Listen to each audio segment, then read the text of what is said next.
Shalom, que la grâce de Dieu soit avec toi. Je viens par cette présence partager ce moment avec toi dans la présence de Dieu. Déjà, sois béni. Le but de notre entretien, c'est de porter un regard sur notre Seigneur Jésus-Christ et voir les spécialités, les particularités, donc un certain nombre de qualités, de bons caractères. Il y a quelque chose qui dégageait sur lui et qui produisait une atmosphère favorable. Une atmosphère favorable.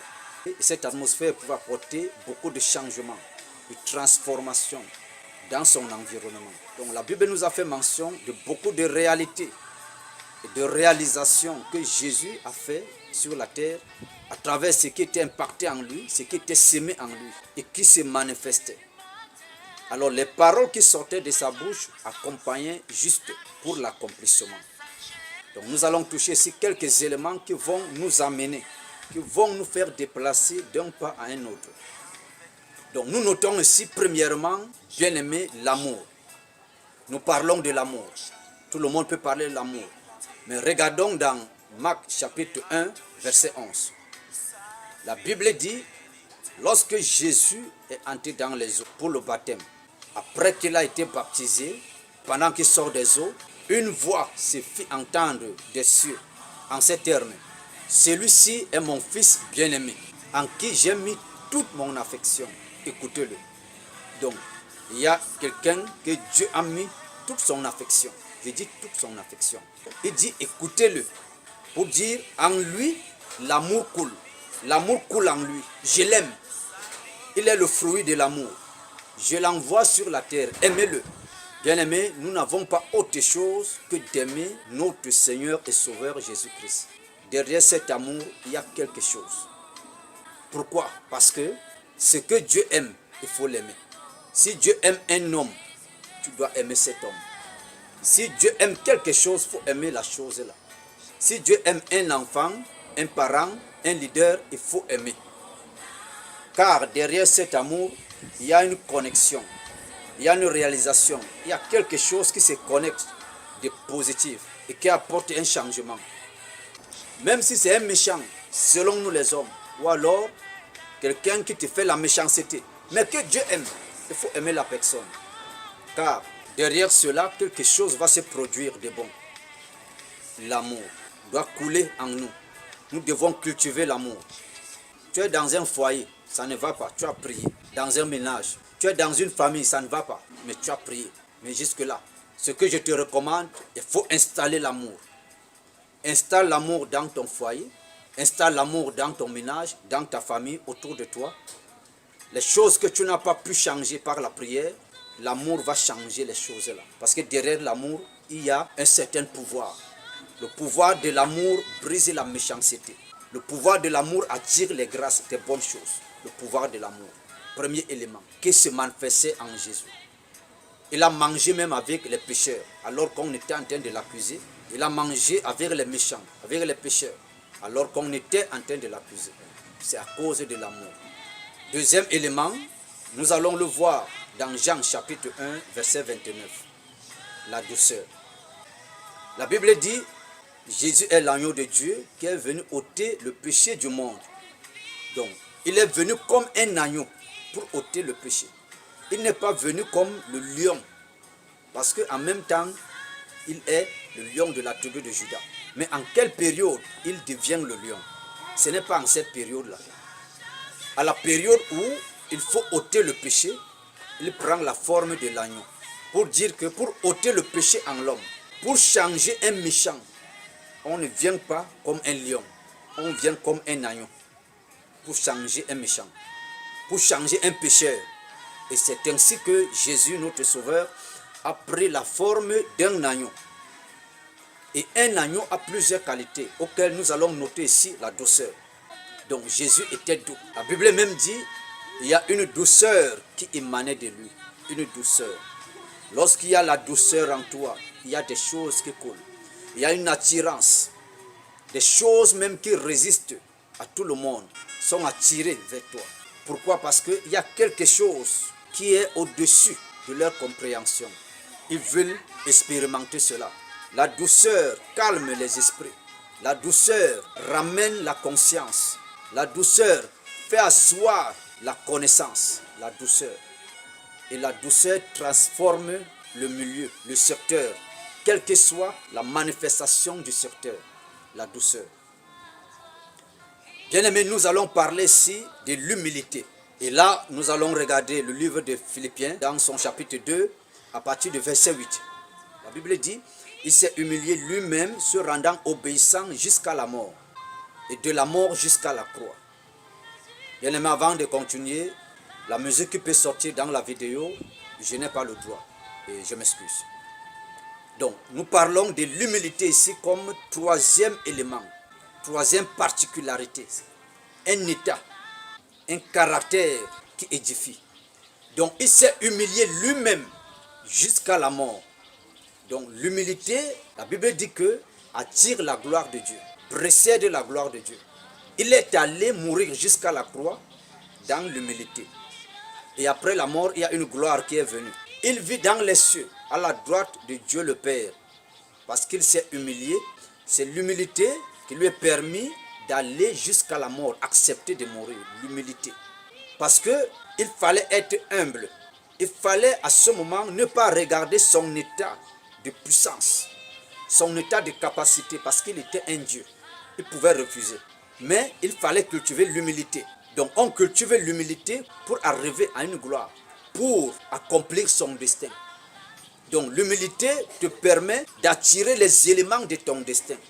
L'humilité te permet de rassembler les éléments de ton destin. L'humilité te permet de collaborer avec les éléments de ton destin, de les accepter, de les connaître et de fonctionner avec eux. Parce que tu vas aller jusqu'au bout. Et si tu n'es pas humble, les personnes qui doivent t'accompagner dans l'accomplissement de ton destin ne sont pas humbles. Il faut maintenant que toi tu sois humble. Parce que Jésus, on l'avait brutalisé. Jusqu'à la croix, on le brutalisait. On l'avait puni alors qu'il n'était pas appelé à être puni. Maintenant, pour que lui, il collabore avec ces éléments qui lui permettaient d'aller jusqu'à la croix, il fallait l'humilité. Il fallait l'humilité.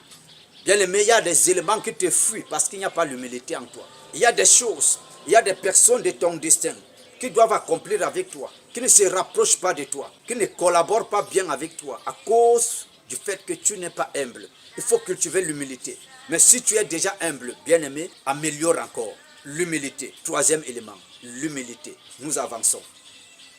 Nous parlons ici de la grâce. La Bible dit dans Jean chapitre 1 verset 17 que la loi est venue par Moïse, mais la grâce et la vérité sont venues par Jésus-Christ. Et nous prenons là le mot la grâce.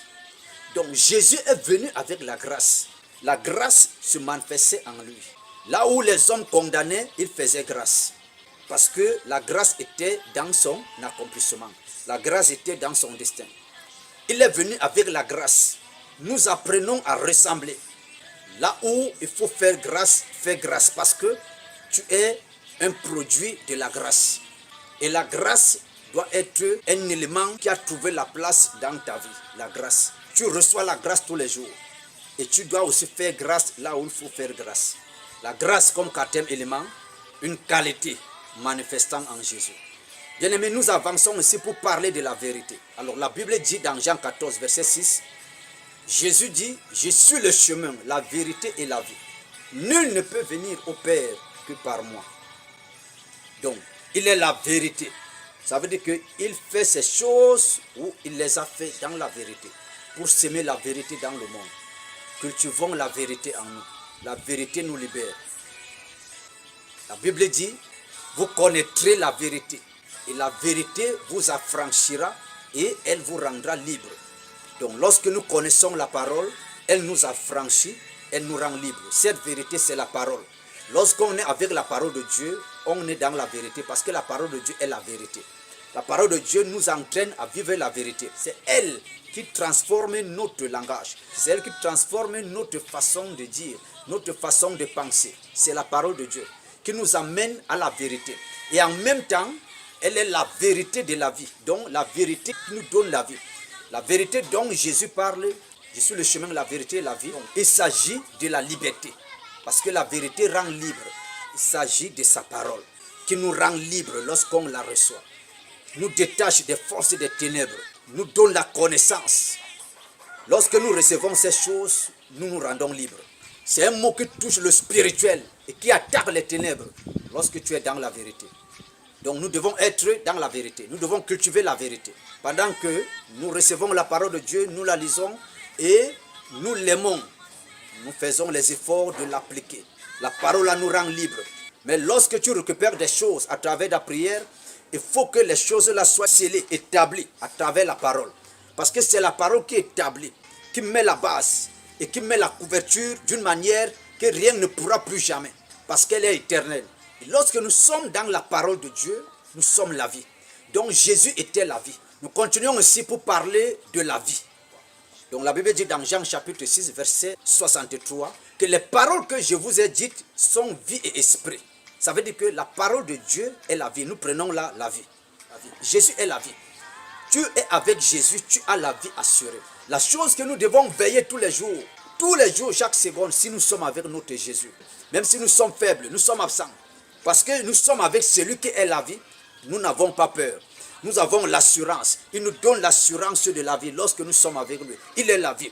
Et partout où il passait, il laissait la vie. C'est pour cela que les morts n'ont pas pu le résister. Il réveillait, ressuscitait même les morts. Parce qu'il était la vie. Si tu aimes la vie, si tu es l'ami de la vie, si tu es en association avec la vie, bien aimé, toi aussi la vie est en toi. Donc si nous sommes avec Jésus, nous avons la vie. Personne ne doit te dire le contraire. Si toi tu sais que tu es avec Jésus, que personne ne te dise le contraire, tu as la vie. La vie est avec toi. Nous devons manifester les œuvres qui attirent en nous la vie. Ça veut dire que ce que Jésus a établi vient dans la base de la vie. Nous devons aimer cela. Et par cela, nous avons la vie. Nous avons la vie. Bien-aimés, nous allons toucher ici la simplicité. Jésus était simple.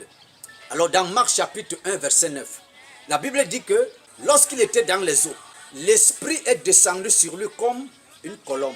L'Esprit est descendu sur Jésus comme une colombe. Et la Bible nous dit toujours, dans un autre passage, que soyez simples comme les colombes. Donc, l'Esprit qui descend sur Jésus sous forme de colombe montre la simplicité. La présence de la colombe montre la simplicité. Non seulement c'est l'Esprit qui était sous forme de colombe, mais présente aussi la nature de la simplicité. Voilà pourquoi la Bible dit soyez simples comme les colombes. Donc, le Saint-Esprit même que nous recevons est simple. Le Saint-Esprit n'est pas compliqué, c'est nous qui compliquons le Saint-Esprit. Et on peut vite le comprendre dans la simplicité. C'est dans les moindres choses, c'est dans les choses viles. C'est ça le Saint-Esprit. La simplicité de Jésus attirait tout le monde, les méchants, les pécheurs. Il était simple. Et à cause du fait qu'il est simple et il t'attire, il peut te transmettre quelque chose. Parce qu'il est venu pour transmettre. L'important n'est pas de transmettre, c'est de transmettre et de recevoir. Donc Jésus parvenait à transmettre et que cela soit impacté. Parce que les qualités là que nous parlons, chaque qualité attirait quelque chose dans la vie de l'homme. Il y a ces personnes que Jésus attirait par la simplicité. Il y a ceux-là qu'il attirait par l'humilité, par la douceur, par l'amour, ainsi de suite. Donc, ces choses sont importantes pour nous, bien-aimés. Il y en a encore beaucoup. Nous allons chercher ici un dernier point, la puissance de Jésus. Nous allons voir dans le livre de Marc chapitre 1, verset 7.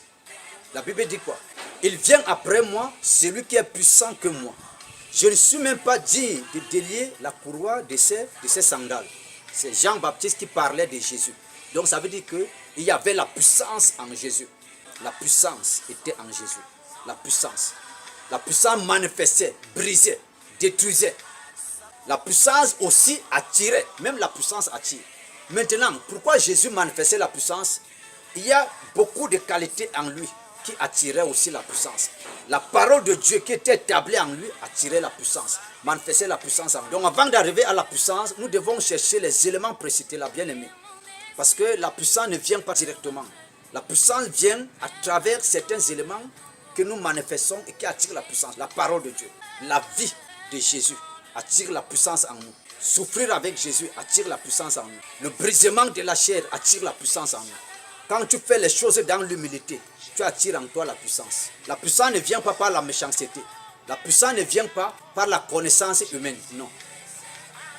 Je voudrais te dire, cet entretien est prophétique parce qu'il y a les déclarations.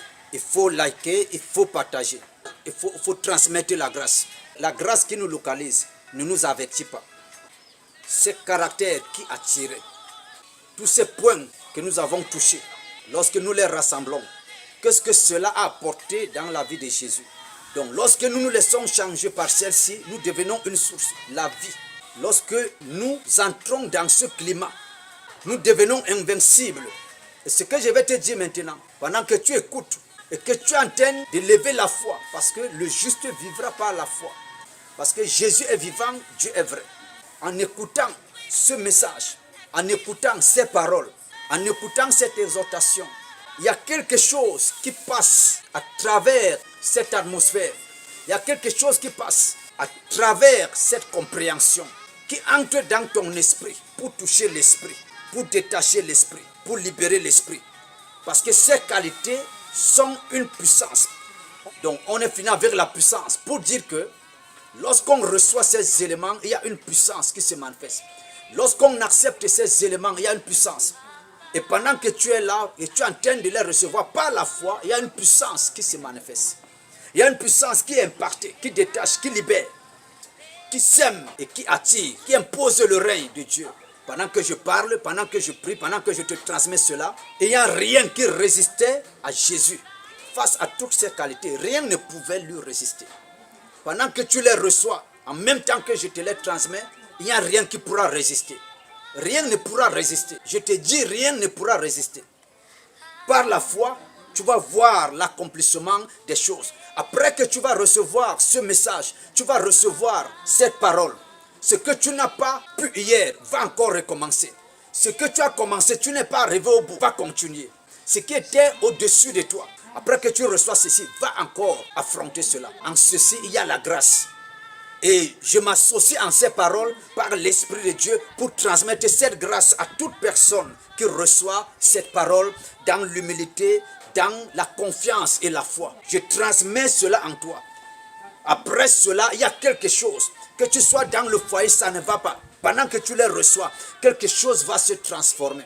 Quelque chose va changer. Pendant que tu reçois cette parole de la manière dont je te la transmets. Par l'Esprit. Et que ton esprit reçoit ta foi en activité. Quelque chose se produit dans le règne de l'esprit. Et tu seras impacté.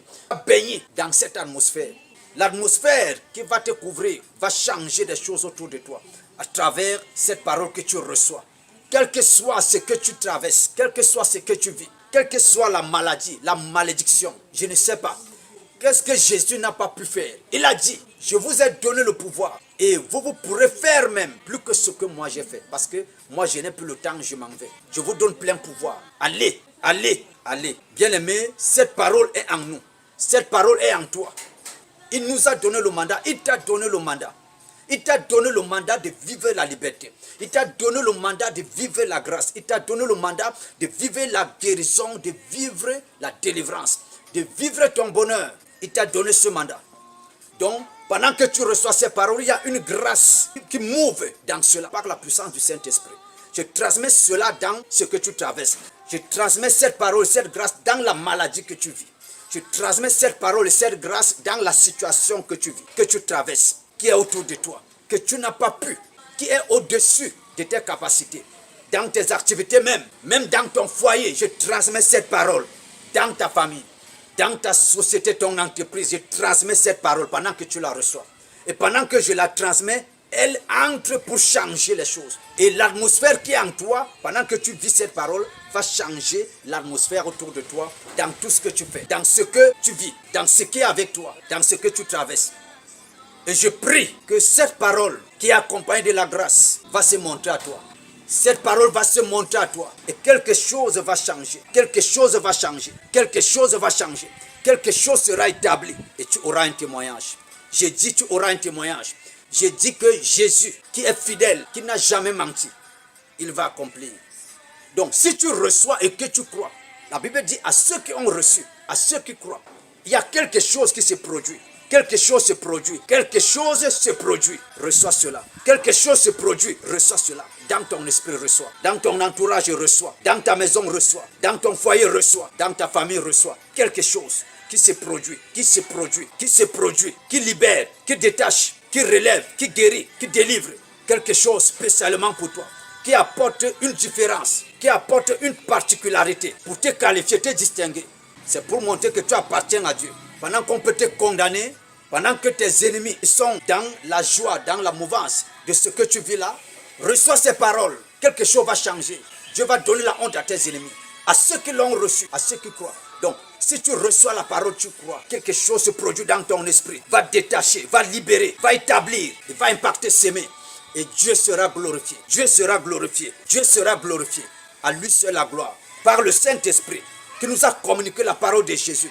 Et que cette parole est transmise dans ta vie. Cette parole est transmise dans ta vie, dans ta société, dans ton entreprise et dans ton foyer.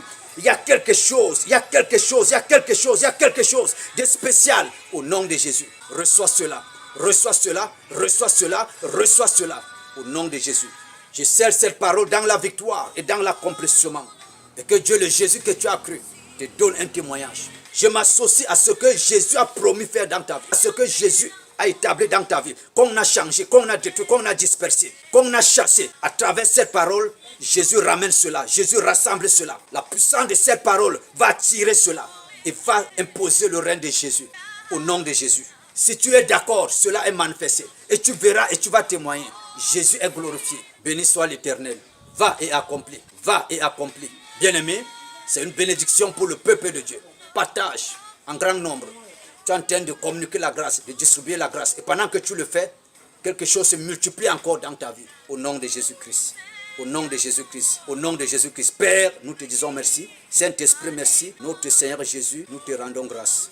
Merci mon Dieu. Au nom de Jésus-Christ. Amen.